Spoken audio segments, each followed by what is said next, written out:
নমস্কার বন্ধুরা, চলে এলাম আমি অনেকদিন পর আরেকটা নতুন ভিডিও নিয়ে। আজ আমি বানাবো টমেটো চিকেন।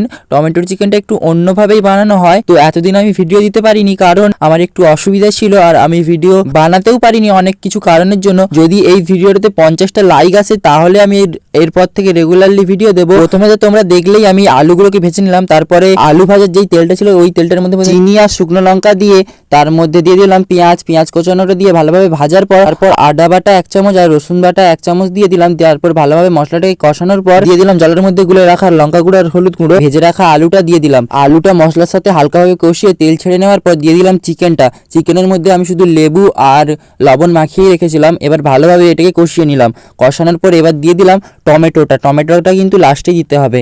এবার টমেটো দিয়ে ভালোভাবে কষাতে হবে। টমেটো দিয়ে ভালোভাবে পুরোটা কষিয়ে নিলাম। এবার এর মধ্যে দিয়ে দিলাম গরম জল দিয়ে ভালোভাবে ফুটিয়ে নামিয়ে নিলেই রেডি হয়ে যাবে টমেটো চিকেন। এবার এক থালা ভাতের সাথে তাড়াতাড়ি খেয়ে নিন।